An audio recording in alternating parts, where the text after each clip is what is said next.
નમસ્કાર વિદ્યાર્થી મિત્રો, શ્રીજી ઇન્સ્ટિટ્યૂટ ખોખરા તરફથી ઓનલાઈન વર્ગોની શરૂઆત કરવામાં આવી છે, જેમાં આજે આપણે અંગ્રેજીના એક અતિ મહત્ત્વના ટૉપિક ગ્રામરનો ટૉપિક એવો એક્ટિવ વોઇસ પેસિવ વોઇસ વિશે જાણીશું. તો વિદ્યાર્થી મિત્રો, એક્ટિવ વોઇસ અને પેસિવ વોઇસ આપણને ધોરણ 10 અને 12માં એ ખૂબ જ મહત્ત્વનો ટૉપિક છે અને એમાં આપણને એક્ટિવ વોઇસમાંથી પેસિવ વોઇસમાં કેવી રીતે જવું અને પેસિવ વોઇસમાંથી એક્ટિવ વોઇસમાં કેવી રીતે જવું એના વિશે પૂછવામાં આવે છે. તો ચલો આપણે એની માહિતી મેળવીએ છીએ. એક્ટિવ એટલે કર્તરી, એનું કર્તરી એટલે કે કર્તા, જે વાક્યની શરૂઆત કર્તાથી થાય એને એક્ટિવ વોઇસ કહે છે. અને પેસિવ એટલે કે કર્મણી, જે વાક્યની શરૂઆત કર્મથી થાય એને આપણે કર્મણી વાક્ય કહીએ છીએ. તો એક્ટિવ પેસિવમાં સર્વપ્રથમ કર્તા અને કર્મ એ અતિ મહત્ત્વનું બાબત છે. તો આપણને એમાં એક્ટિવ વાક્યનું પેસિવ વાક્ય કેવી રીતે બને છે એના વિશે પૂછવામાં આવે છે. તો કેવી રીતે એક્ટિવ વાક્યનું પેસિવ વાક્ય બનાવવું, તો જરા એની માહિતી લઈએ છીએ. એક્ટિવ વાક્યનું પેસિવ વાક્ય બનાવતી વખતે મુખ્યત્વે 5 પ્રકારના ફેરફાર જોવા મળે છે. જો આ 5 પ્રકારના ફેરફાર કરીએ તો આપણે કોઈપણ ટેન્સનું કોઈપણ વાક્ય પેસિવમાં ફેરવી શકીએ છીએ. તો સર્વપ્રથમ ફેરફાર છે તો કે કર્મ એ કર્તાનું સ્થાન લે છે. સર્વપ્રથમ કોઈ પણ વાક્ય હોય એમાંથી આપણે સૌથી પહેલાં કર્મ શોધવું પડે છે. આ કર્મ શોધ્યા પછી એને કર્તાના સ્થાને મૂકો અને કર્તાના સ્થાને મૂક્યા પછી બીજા નંબરનો ફેરફાર કાળ પ્રમાણે યોગ્ય ટુ બી મુકાય છે. તો કાળ પ્રમાણે યોગ્ય ટુ બી એટલે જેમ કે સાદો વર્તમાન કાળ હોય, કોઈ પણ વર્તમાન કાળ, તો એના ટુ બીના રૂપો ઇઝેમાર હોય છે. ભૂતકાળ હોય તો એના ટુ બીના રૂપો વોઝ વર હોય છે. અને ભવિષ્ય હોય તો એના ટુ બીના રૂપો શેલ બી, વિલ બી હોય છે, જે આપણે કર્તાના આધારે અને કર્મના આધારે મૂકવાના હોય છે. ત્રીજું રૂપ છે ક્રિયાપદનું ભૂતકૃદંત એટલે કે વર્બ 3 with 3 મુકાય છે. જેમ કે પ્લે હોય તો એનું પ્લેડ થાય છે, ઈડી લાગે છે. ગીવ હોય તો ગીવન થાય છે. તો જે આપણે આ ત્રીજું રૂપ છે એ મૂકવામાં આવે છે. ચોથું છે બાય અને પાંચમો ફેરફાર છે કર્તા એ કર્મનું સ્થાન લે છે. આ 5 પ્રકારના ફેરફાર કરીને આપણે કોઈપણ એક્ટિવ વાક્યનું પેસિવ વાક્ય બનાવી શકીએ છીએ. હવે સર્વપ્રથમ આપણે વાત કરી હતી કે કોઈપણ વાક્યનું પેસિવ કરતી વખતે કર્મ એ મહત્ત્વનું છે. તો એ કર્મ કેવી રીતે શોધવું, તો સર્વપ્રથમ એની 2 રીતો જોવા મળે છે. તો કર્મ શોધવાની 2 રીતોમાં સૌપ્રથમ રીત છે વોટ. વોટ એ શું વડે પ્રશ્ન પૂછો કોઈ પણ વાક્યને તો એનાથી આપણને મુખ્ય કર્મ મળે છે. જેમ કે Priya writes a letter every day, કે પ્રિયા દરરોજ એક પત્ર લખે છે. તો આમાં આપણે એને શું વડે પ્રશ્ન પૂછીએ તો શું એનાથી જે જવાબ મળે એ આપણું મુખ્ય કર્મ છે. જેમ કે Priya writes a letter every day, Priya દરરોજ એક પત્ર લખે છે. તો પ્રિયા દરરોજ શું લખે છે, તો શું લખે છે તો એના જવાબમાં આપણને મળે છે એક પત્ર, અ લેટર. તો નીચે અંડરલાઇન કરેલી છે એ આપણું કર્મ છે. બીજી રીત છે એની હોમ, જેનાથી આપણને મળે છે ગૌણ કર્મ. જેમ કે ઉદાહરણ આપ્યું છે કેતન કોલ્ડ મી યસ્ટરડે, કેતને મને ગઈકાલે બોલાવ્યો. તો કેતને ગઈકાલે કોને બોલાવ્યો, તો કે મને બોલાવ્યો. તો એનું કર્મ છે મી, જે અંડરલાઇન કરેલી છે એ આપણું કર્મ છે. હવે અમુક વાર એવું બને છે કે કેટલાક વાક્યોમાં બંને કર્મ આપ્યા હોય, ગૌણ કર્મ પણ હોય અને મુખ્ય કર્મ પણ હોય. આવી રીતે બંને કર્મ જ્યારે જોવા મળે છે ત્યારે એક નાનો અમથો ફેરફાર છે જે યાદ રાખવાનો છે. અને આ બધા નિયમોને યાદ રાખીને આપણે કોઈ પણ એક્ટિવ વાક્યને પેસિવમાં ફેરવી શકીએ છીએ. તો જેમ કે એક ઉદાહરણ છે એના દ્વારા સમજીએ તો કે my friends give me a nice gift on my birthday, કે મારા મિત્રો મને મારા જન્મદિવસ પર એક સુંદર ભેટ આપે છે. બરાબર મિત્રો, તો એમાં બે કર્મ છે. જેમ કે આપણે વોટ વડે પ્રશ્ન પૂછીએ તો વોટ વડે પ્રશ્ન પૂછવાથી આપણને શું મળશે તો કે મારા મિત્રો મને મારા જન્મદિવસ પર શું આપે છે. તો વિદ્યાર્થી મિત્રો જવાબ શું મળ્યો? A nice gift. તો એ જે અ નાઇસ ગિફ્ટ છે એ આપણું મુખ્ય કર્મ છે. બીજું છે કે મારા મિત્રો મને મારા જન્મદિવસ પર શું આપે છે, તો અ નાઇસ ગિફ્ટ એ આપણું મુખ્ય કર્મ થયું. હવે એનું ગૌણ કર્મ શોધીએ છે તો કે મારા મિત્રો મારા જન્મદિવસ પર એક સુંદર ભેટ કોને આપે છે, તો કે મી, મને આપે છે. તો એ મી એ આપણું થઈ ગયું ગૌણ કર્મ. હવે આપણે વાક્યને પેસિવ બનાવવાનું હોય ત્યારે એની શું સમજૂતી જોઈ લઈએ છીએ. તો જો વાક્યને આપણે મુખ્ય કર્મ એટલે કે અ નાઇસ ગિફ્ટથી શરૂઆત કરીએ છીએ તો એનું જે ગૌણ કર્મ મી છે એ ક્રિયાપદના વિથરી એટલે કે ગીવનું વિથરી જ્યારે ગીવન થશે તો એના પછી ટુ સાથે લખવું પડશે. To me, given to me, આ રીતે. અને જો વાક્ય આપણે ગૌણ કર્મથી એટલે કે મીથી બનાવીએ તો આપણે મુખ્ય કર્મ એક ક્રિયાપદના વિથરી પછી ટુ વગર એટલે કે સીધું જ મૂકી દેવાનું, એમાં કશું ટુ કે એવું કંઈ જોડવાનું રહેતું નથી. ગીવન અ નાઇસ ગિફ્ટ, આ રીતે. હવે જોઈએ છે વિદ્યાર્થી મિત્રો કે કેટલીક વાર આપણને અમુક સર્વનામો આપેલા હોય છે, એ સર્વનામને કર્તામાંથી કર્મ બનાવતી વખતે શું ફેરફાર થાય છે એના વિશે જરા સમજૂતી મેળવીએ છીએ. તો કર્તામાંથી કર્મ, સર્વપ્રથમ કર્તા તરીકે આય આપેલું હોય સર્વનામ, તો એનું કર્મ કરો તો મી બની જાય છે. અને એ જ કર્મમાં મી આપેલું હોય અને એને કર્તાના સ્થાને લાવો તો ફરી પાછું મીનું આય થઈ જાય છે. એવી જ રીતે વી છે, વીને કર્તામાંથી લઈ જાઓ કર્મમાં તો અસ થાય, અસને કર્મમાંથી કર્તામાં લાવો તો પાછું વી થઈ જાય. યુ છે તો એનું યુનું યુ જ રહે છે, એમાં કોઈ ચેન્જીસ થતું નથી, સેમ એમના એમ જ રાખવાનું હોય છે. હી છે તો એનું હિમ કરવાનું છે અને હિમને ફરી પાછું લાવો છો તો કર્મને કર્તામાં તો હી થઈ જશે. સી છે તો એનું હર, હર છે તો એનું સી. ઈટનો કોઈ જ ફેરફાર નથી, જે યુ છે એના જેમ જ ઈટનું ઈટ જ રહે છે દરેક વખતે. ધે છે તો એનું ધેમ અને ધેમ છે તો એનું ધે.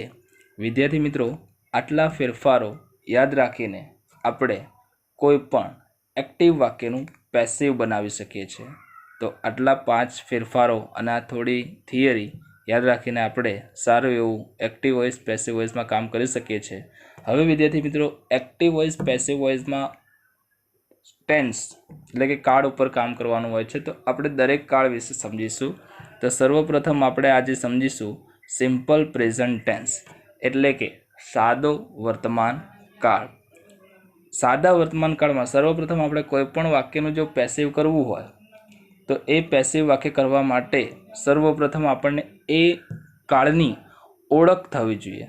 તો એ કાળની ઓળખ એ અમુક શબ્દો સાથે થાય છે, જેમ કે સાદા વર્તમાન કાળના ઓળખ શબ્દો એટલે કે daily, every day, sometimes, always, often, usually, generally, regularly. આવા શબ્દો સાથે આપણે આ કાળની ઓળખ કરી શકીએ છીએ. જો અને આ શબ્દો નથી આપેલા તો આપણને એના માટેની બીજી ઓળખ આપેલી છે. જેમ કે આ શબ્દો ના હોય તો ક્રિયાપદનું મૂળ રૂપ એટલે કે જો કર્તા તરીકે આઈ, વી, યુ, દે અને કોઈ પણ બહુવચન નામ આપેલા છે તો ક્રિયાપદનું મૂળ રૂપ, ફોર એક્ઝામ્પલ કે ગીવ છે તો ગીવનું ગીવ જ હોય, પ્લે છે તો પ્લેનું પ્લે જ હોય, આ રીતે. અને બીજું છે જ્યારે વાક્યમાં કર્તા તરીકે હી, શી, ઇટ કે કોઈ પણ એક વચન નામ આપેલું છે તો આ એક વચન નામ સાથે ક્રિયાપદનું એસકેએસ વાળું રૂપ હોય છે. જેમ કે ઉદાહરણ તરીકે ગીવ હોય તો ગીવનું ગીવ્સ આપેલું હોય, પ્લે હોય તો તો એનું પ્લેસ આપેલું હોય. આ રીતે SKES જોડેલા હોય છે. હવે વિદ્યાર્થી મિત્રો જોઈએ છે કે દરેક કાળમાં અલગ અલગ પ્રકારના વાક્યો હોય છે. જેમ કે પહેલું વાક્ય છે એસર્ટિવ સેન્ટેન્સ. એસર્ટિવ સેન્ટેન્સ એટલે હકાર વાક્ય, અને હકાર વાક્યની વાક્ય રચના એ નીચે મુજબ છે. જેમ કે સર્વપ્રથમ કોઈ પણ એક્ટિવ વાક્યની શરૂઆત કરીએ એવી એટલે એક્ટિવ વોઇસ. કોઈ પણ એક્ટિવ વોઇસ વાક્યની શરૂઆત કરીએ તો એની શરૂઆત હંમેશા કર્તાથી થાય છે, અને કર્તા સાથે બે વસ્તુ આવી શકે, કાં તો ક્રિયાપદનું મૂળ રૂપ અથવા તો SKES વાળું રૂપ, પછી કર્મ અને અન્ય શબ્દ. આ જ વાક્યને આપણે પેસિવ કરીએ તો ઓલા જે 5 પ્રકારના ફેરફાર હતા એ 5 પ્રકારના ફેરફાર આપણે આ વાક્ય રચનામાં સમજીએ. જેમ કે સર્વપ્રથમ કર્મ જે છે કર્તાનું સ્થાન લે છે. કર્તાની નીચે જો આપણે કર્મ મૂકેલું છે પેસિવ વોઇસમાં. પછી આ આપણો ટેન્સ છે સિમ્પલ પ્રેઝન્ટ ટેન્સ. એટલે એ સિમ્પલ પ્રેઝન્ટ ટેન્સમાં આપણે ટુ બીના રૂપ તરીકે એમિઝાર રાખેલું છે, અને ક્રિયાપદનું જે મૂળ રૂપ અથવા SKES વાળું રૂપ છે એના બદલે હવે થઈ જશે V3 ભૂતકૃદનનું રૂપ.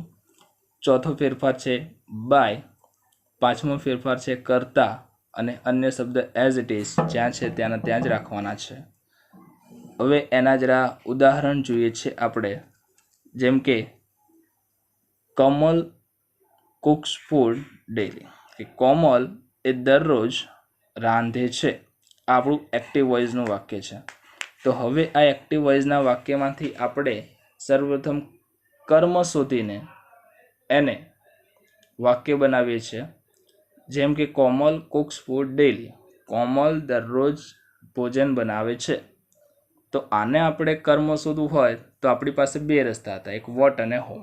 તો આપણે વિચારવાનું છે આપણને શેનાથી કર્મ મળશે, વોટ વડે કર્મ મળશે કે હોમ વડે. જેમ કે કોમલ દરરોજ રાંધે છે, ખોરાક બનાવે છે, તો કોમલ દરરોજ શું બનાવે છે, તો કે ખોરાક, ફૂડ. તો ફૂડ એ આપણું મુખ્ય કર્મ છે. તો એમાં આપણે એ ફૂડ શબ્દને કોમલના સ્થાને લાવવાનું છે. તો સર્વપ્રથમ ફૂડને કોમલના સ્થાને લાવે તો ફૂડ, ફૂડ એટલે ખોરાક, એ એક વચનમાં છે. તો આપણો બીજો ફેરફાર ટુ બીના રૂપો. તો ફૂડના પ્રમાણે ટુ બીનું રૂપ આવશે ઇઝ, ફૂડ ઇઝ. હવે ક્રિયાપદ છે આપણું કુક્સ, SKES વાળું રૂપ, એ આપણું ક્રિયાપદ બને છે, અને મૂળ રૂપ હોય તો એ પણ આપણું ક્રિયાપદ બને છે. તો કુક્સ એનું V3 એટલે કે ત્રીજું રૂપ એ થશે કુકડ. એના પછી લખવાનું છે બાય, એના પછી કર્તા લખવાનો છે કોમલ, એ બાય પછી લખાશે, અને અન્ય શબ્દમાં ડેલી એ આપણું અન્ય શબ્દ જે ત્યાંના ત્યાં જ રહેશે. બીજું વાક્ય જોઈએ છે હી લવ્સ મી વેરી મચ, તે મને ખૂબ જ પ્રેમ કરે છે. તો આમાંથી આપણે પહેલાં કર્મ શોધીએ. તો આમાંથી આપણને સર્વપ્રથમ કર્મ કેવી રીતે મળશે તો જોઈએ છે હી લવ્સ મી વેરી મચ, તે મને ખૂબ જ પ્રેમ કરે છે. તો તે કોને ખૂબ જ પ્રેમ કરે છે, તો કે મને. તો વિદ્યાર્થી મિત્રો આપણે આગળ જોઈએ એમ, જેમ કે કર્મમાં મી હોય તો એને કર્તાના સ્થાને લાવો તો મીનું કર્તા તરીકે થઈ જશે આઈ, અને આઈની સાથે ટુ બીનું રૂપ એમ વપરાય છે. લવ્સ છે ક્રિયાપદ, એનું ત્રીજું રૂપ એટલે કે લવ્ડ કરવાનું છે. ચોથો ફેરફાર બાય, અને હી એનું કર્મ બનાવો, કર્મના સ્થાને લઈ જાઓ તો હીનું થઈ જશે હિમ વેરી મચ. આ રીતે આપણે કોઈ પણ વાક્યનું પેસિવ બનાવી શકીએ છીએ. જેમ કે ત્રીજું ઉદાહરણ છે mister Sarvaiya teaches us English, કે શ્રીમાન સરવૈયા અમને ઇંગ્લિશ ભણાવે છે. તો શ્રીમાન સરવૈયા અમને શું ભણાવે છે, પહેલું કર્મ. શ્રીમાન સરવૈયા અંગ્રેજી કોને ભણાવે છે, બીજું કર્મ. તો આ બે પ્રકારના કર્મ એક જ સાથે આપણને એક જ વાક્યમાં જોવા મળે છે. તો જોઈએ આપણે એનું પેસિવ એ કેવી રીતે બને છે. તો સર્વપ્રથમ અહીંયા આપેલું છે mister Sarvaiya teaches us English. તો આપણે પહેલાં મુખ્ય કર્મથી વાક્ય બનાવીએ છીએ. તો જેમ ઓલી સૂચના જોઈ તેમ બે કર્મો હોય તો આપણે કેવી રીતે એનું પેસિવ બને, તો સર્વપ્રથમ આપણે ઇંગ્લિશને એટલે કે મુખ્ય કર્મને વાક્ય તરીકે બનાવીએ તો ઇંગ્લિશને શરૂઆતમાં કર્તા તરીકે લેવાનું છે. તો ઇંગ્લિશ એ એક વચન છે એટલે કે ટુ બીના રૂપો ઇઝ, ટીચ છે એનું ત્રીજું રૂપ ટોટ. હવે મુખ્ય કર્મથી વાક્ય બનાવો તો ગૌણ કર્મ એ ક્રિયાપદના વિથરી પછી ટુ સાથે જોડાય છે એટલે કે to us by mister Sarvaiya. આ રીતે આપણે કોઈ પણ વાક્યને બે કર્મવાળું હોય તો પણ ગભરાવાની જરૂર નથી. આ રીતે આપણે એનું પેસિવ વાક્ય બનાવી શકીએ છીએ. હવે ગૌણ કર્મથી વાક્ય બનાવો એટલે કે અસ, તો અસને આપણે કર્તાના સ્થાને લાવીએ તો એનું બની જશે વી, અને વીની સાથે ટુ બીના રૂપો આવે આર. V are ટોટ. હવે જે ઇંગ્લિશ છે મુખ્ય કર્મ એમાં ટુ લગાડવાની જરૂર નથી. We are taught English by mister Sarvaiya. આ રીતે આપણે વાક્યને બનાવી શકીએ. વિદ્યાર્થી મિત્રો કે આ 3 વાક્ય જે સોલ્વ કરીને આપેલા છે એ રીતે બીજા 3 વાક્યો અહીંયા જે જોવા મળે છે તમારી જાતે સોલ્વ કરવાના છે. એસર્ટિવ સેન્ટેન્સ હકાર વાક્યના 3 વાક્યો તમે તમારી જાતે નોટબુકમાં સોલ્વ કરીને અમને મોકલવાના રહેશે. હવે વિદ્યાર્થી મિત્રો જોઈએ છે નેગેટિવ સેન્ટેન્સ એટલે કે નકાર વાક્યો. હવે એની વાક્ય રચના જોઈએ તો સૌથી પહેલાં શરૂઆતમાં એક્ટિવ હોય એટલે કરતા હોય જ, બરાબર. હવે નેગેટિવ બનાવવા માટે આપણે એક્ટિવ વોઇસના સહાયક ક્રિયાપદ એટલે કે ડુ ડઝની જરૂર પડે છે, અને નકાર બનાવવા માટે નોટ. હવે જે ક્રિયાપદનું મૂળરૂપ અને એસકેસ હતું એની જગ્યાએ હવે અહીંયા માત્ર મૂળરૂપ જ હશે, પછી કર્મ, અન્ય શબ્દ અને છેલ્લે પૂર્ણ વિરામ. એનું પેસિવ વાક્ય જોઈએ તો કર્તાના સ્થાને કર્મ, ડુ ડઝની જગ્યાએ આપણે ટુ બીના રૂપો એટલે કે સાદા વર્તમાનકાળના ટુ બીના રૂપો એમ, ઇઝ, આર મુકાય છે.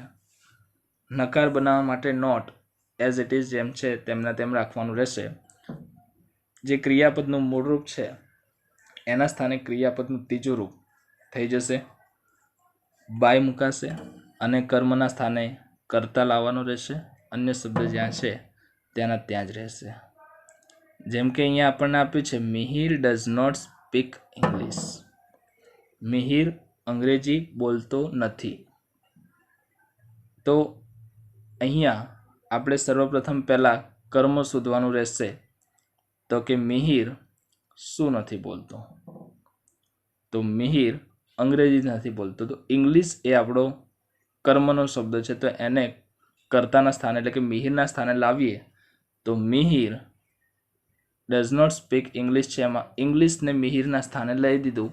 તો ઇંગ્લિશ એ આપણું એક વચન છે, તો ઇંગ્લિશ ઇઝ. નકાર બનાવવા માટે નોટ એઝ ઇટ ઇઝ જ્યાં છે ત્યાં જ રાખવાનું રહેશે. સ્પીકનું વિથરી સ્પોકન, અને ચોથો ફેરફાર બાય, અને બાય પછી લખવાનું રહેશે કરતા, by Mihir. English is not spoken by Mihir. We do not make tea and coffee. અમે ચા અને કોફી બનાવતા નથી. તો અમે શું નથી બનાવતા? T and coffee. તો ટી એન્ડ કોફી આપણું શું થઈ ગયું? કર્મ થઈ ગયું. તો ટી એન્ડ કોફી શરૂઆતમાં લાવીએ છીએ તો એ બહુવચન છે. તો tea and coffee are not made by us. આ રીતે પેસિવાઇઝ એનું બને છે. My friend does not tease him. કે મારો મિત્ર તેને ચીડાવતો નથી. તો આપણું કર્મ છે કોને નથી ચીડાવતું? હિમ, તેને. તો હિમને આગળ લઈએ તો એનું થશે હી. તો હી સાથે આવશે ઇઝ, સાથે નોટ, ટીઝનું વિથરી teased by my friend. He is not teased by my friend. વિદ્યાર્થી મિત્રો 3 વાક્યો અહીંયા સોલ્વ કરેલા છે નકાર વાક્યના, અને બીજા 3 વાક્યો એ તમારી જાતે તમારી નોટબુકમાં એ સોલ્વ કરવાના રહેશે. હવે જોઈએ છે વિદ્યાર્થી મિત્રો કે ઇન્ટ્રોગેટિવ સેન્ટેન્સ પ્રશ્નાર્થ વાક્ય. પ્રશ્નાર્થ વાક્યમાં આપણને 2 પ્રકાર જોવા મળે છે, WH અને નોન WH. નોન WH એટલે કે જેમાં WH શબ્દનો ઉલ્લેખ ન થયો હોય, અને WH એટલે જેમાં WH શબ્દનો ઉલ્લેખ થયો હોય. WH શબ્દ એટલે કે what, where, when, why, which, how many, how much, whom, whose, આ બધા. તો આ રીતે શરૂઆતમાં WH શબ્દ હોય તો એને WH વાક્યરચના કહેવાય છે, અને WH ના હોય તો એ નોન WH હોઈ શકે છે, જેમાં શરૂઆતમાં સહાયક ક્રિયાપદ જોવા મળે છે. તો વાક્યરચના જોઈએ તો આપણે શરૂઆતમાં સહાયક ક્રિયાપદમાં એક્ટિવ વોઇસમાં ડુ ડઝ હશે, પાછળ જશે કરતા, ક્રિયાપદનું મૂળરૂપ કર્મ અને અન્ય શબ્દ છે એટલે ક્વેશ્ચન માર્ક, બરાબર, પ્રશ્નાર્થ ચિહ્ન. તો એને આપણે પેસિવ કરીએ ડુ ડઝની જગ્યાએ સહાયક ક્રિયાપદ તરીકે આવશે ઇઝ, એમ, આર. કર્તાનું થઈ જશે, સ્થાને આવશે કર્મ. ક્રિયાપદનું જે મૂળરૂપ છે એનું થઈ જશે વિથરી, સાથે ચોથો ફેરફાર બાય, કરતા, અન્ય શબ્દ અને છેલ્લે પ્રશ્નાર્થ ચિહ્ન. આ રીતે આપણે એક્ટિવ વોઇસનું પ્રશ્નાર્થ વાક્યનું પેસિવ વોઇસ કરી શકીએ છીએ. જેમ કે અહીંયા આપેલું છે do you play chess daily? શું તમે દરરોજ ચેસ રમો છો? તો આ વાક્ય છે જેને આપણે પેસિવ કરવું છે. તો શરૂઆતમાં સૌથી પહેલાં ચેસ એ આપણું કર્મ છે. તમે શું રમો છો? તો ચેસ રમીએ છીએ. તો ચેસ એ આપણું કર્મ છે. તો શરૂઆતમાં ચેસ નથી મુકાતું. આ સહાયક ક્રિયાપદ ડુ છે તો આપણે શરૂઆતમાં સહાયક ક્રિયાપદ જ મૂકવાનું રહેશે. જેમ કે અહીંયા ડુ છે તો ચેસ એક વચન, તો એક વચન પ્રમાણે અહીંયા આવશે આપણી જોડે ઇઝ. તો કે is chess played by you daily? શું તમારા દ્વારા દરરોજ ચેસ રમાય છે? Does Riya know you well? શું રિયા તમને સારી રીતે જાણે છે? તો કોણ જાણે છે? તો કે રિયા. કોને જાણે છે? તો કે તમને. તો આપણે કોને વડે પ્રશ્ન પૂછવાનો. કોને જાણે છે? તમને જાણે છે. તો યુ છે, યુને કર્તા તરીકે આગળ લાવો છો તો યુનું યુ જ રહે છે, એમાં કોઈ ચેન્જીસ થતો નથી. તો યુ પ્રમાણે આપણું સહાયક ક્રિયાપદ છે આર.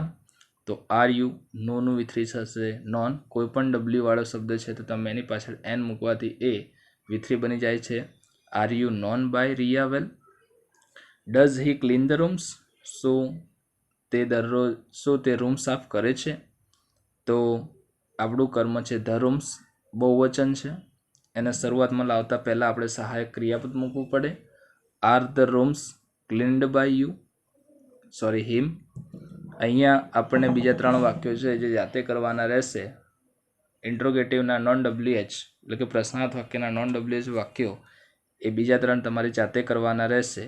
હવે જોઈએ છે આપણે WH સેન્ટેન્સ એટલે કે પ્રશ્નાર્થ વાક્ય, જેની શરૂઆત વોટ, વેર, વેન, વાય એટલે કે WH શબ્દથી કરવામાં આવે છે.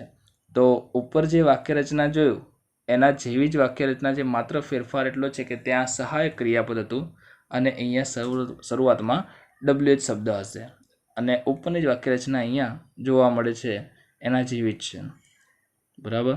શરૂઆતમાં માત્ર WH શબ્દનો ફેરફાર છે, બીજો કોઈ જ ફેરફાર છે નહીં. તો જોઈએ અહીંયા વાય ડુ યુ કોલ મી? એવું એક વાક્ય આપેલું છે. તમે શા માટે મને બોલાવ્યો? તો કોને બોલાવ્યો? મને બોલાવ્યો. તો મી આપણું શું છે? એ કર્મ છે. કયું કર્મ? તો કે ગૌણ કર્મ. તો શરૂઆતમાં જે વાય શબ્દ છે એ વાયનું વાય રાખવાનું છે. સહાયક ક્રિયાપદ ડુ છે એની જગ્યાએ હવે આપણે પેસિવનું સહાયક ક્રિયાપદ કર્મ તરીકે એટલે કે મીને આગળ આઈ લાયા તો આઈ સાથે હંમેશા એમ વપરાય છે. તો why am I called by you? Why am I called by you? When does she bring it? તેણીની ક્યારે તે લાવે છે? તો વેન શરૂઆતમાં એમના એમ રહેશે. આપણું કર્મ છે ઇટ. ઇટને આગળ લાવો છો તો એની પહેલાં મુકાશે is. When is it brought by her? અને બીજા 3 વાક્યો અહીંયા એ તમારી જાતે કરવાના રહેશે વિદ્યાર્થી મિત્રો. એટલે આ રીતે આપણા 3 વાક્ય જે આપેલા છે સોલ્વ કરો અને તમે તમારા લોકડાઉનના આ સમયને નિરર્થક થતાં બચાવી શકો છો અને એને સદુપયોગ કરી શકો છો. આ હતો આજનો આપણો ટોપિક, એક્ટિવ વોઇસ પેસિવ વોઇસમાં સિમ્પલ પ્રેઝન્ટ ટેન્સનું પેસિવ વોઇસ કેવી રીતે બનાવવું. આના પછીનું સિમ્પલ પાસ્ટ ટેન્સ સાદા ભૂતકાળનું કેવી રીતે કર્યું એ આવતા વિડીયોમાં આપણે જોઈશું. તો અમારી ચેનલને લાઈક, શેર અને સબસ્ક્રાઈબ કરો અને જરૂરિયાતમંદ વિદ્યાર્થીઓ સુધી પહોંચાડો. જય ભારત.